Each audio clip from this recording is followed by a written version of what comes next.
Et à 9h moins le quart, c'est Télématin qui vous offre ce grand jeu musical avec la musique de quoi? D'une série, oui, et Benoît est avec nous pour parler série, effectivement. Nous sommes mercredi et c'était la musique de... Urgence. Et il y a urgence à en parler parce que dites donc on donne dans le médical en ce moment. Hein. Oui, beaucoup. Et puis Urgence, c'était il y a 25 ans, déjà en 1994. Et non, 1994. Et il y a 10 ans que ça s'est arrêté, en plus, Laurent. Ah oui, quand même. 10 ans pratiquement à un mois près. C'était le 2 avril 2009 aux États-Unis. Et ce qui est assez intéressant avec Urgence, c'est que c'est une série qui a balayé comme ça 15 ans. La série a duré 15 ans. 15 ans de la vie presque politique américaine parce que c'était une série qui était assez engagée. Un documentaire. Oui, c'était la série des années Clinton, Bush, et bizarrement, la série s'arrête quelques mois après la victoire d'Obama. Or, je ne sais pas si vous vous souvenez de cette série, on se souvient tous des médecins, de leurs affaires de cœur, etc. C'est Obamacare. Mais c'était quand même une série politique et la série militait pour une couverture de santé plus universelle. Bill Clinton avait tenté, il s'était fait retoquer et c'est Obama qui finalement, au moment où la série s'arrête, arrive un petit peu à créer quelque chose qui va dans cette dynamique. Bon, Urgence, très appréciée en France aussi. Elle a inspiré d'ailleurs les auteurs français. Oui, non effectivement. Alors, on a longtemps espéré que ce serait l'écrivain Martin Winkler. Olivia Lamberterie parlait de son livre la semaine dernière dans Télématin. Martin Winkler, on aurait pu imaginer qu'il aurait pu signer cette grande série Urgence à la française. Il en a fait des romans, dont le dernier, L'école des soignantes. Mais finalement, celui qui a réussi le coup en France, c'est un autre médecin, mais lui cinéaste, Thomas Lilti, à qui on doit notamment tous les succès au box-office, Médecin de campagne, Hippocrate le film, première année, avec la série Hippocrate, et une série qui, elle aussi, a comme Urgence une dimension politique. Regardez cet extrait où on voit comment, et c'est assez malin, le principe de la série, c'est que tous les chefs de service sont en quarantaine, du coup seuls les internes sont aux commandes, et ça révèle les manques de moyens de l'hôpital public. On regarde. Alison Lévesque, c'est ça? Bonjour, Martine Bocossian, cadre de santé. Tes co-internes, Hugo Wagner, Chloé Antowska, tu leur demanderas ce que tu as loupé, on va pas reprendre depuis le début. Hein. Deuxième corps sur la gauche, c'est le bureau du chef de service, le docteur Simoni.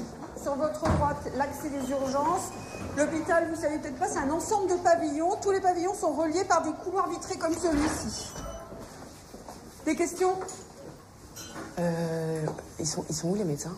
Les médecins titulaires sont joignables par téléphone, donc vous n'hésitez pas à les appeler. Prescription attendue pour midi. Ça sert à rien de paniquer. Hein. Je panique pas du tout. Je prends 2 secteurs, vous prenez un secteur chacun? Ouais, ok. Et moi, je peux prendre le secteur 2 parce que je le connais bien. Voilà, j'y étais externe, je connais bien l'équipe. Parfait. Je prends les 1 et 3 et toi, tu prends le 4. C'est la gériatrie, tu verras. C'est pas compliqué.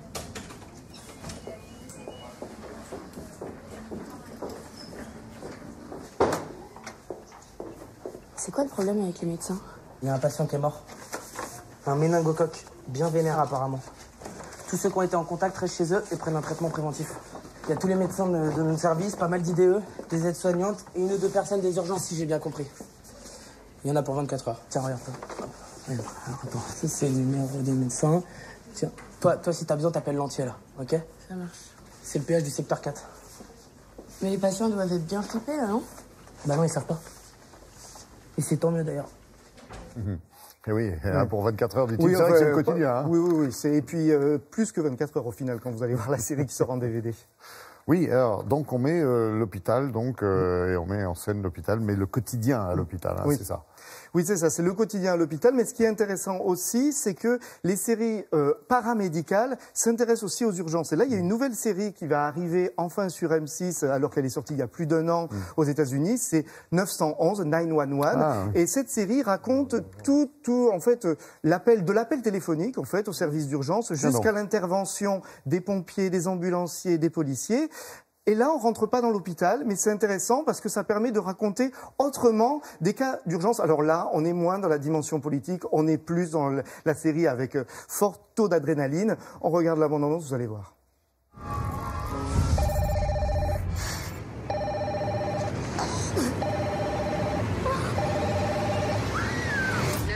Quelle est votre urgence? 911. Nouvelle série. Voilà, avec 911, on est plus dans le stress des urgences.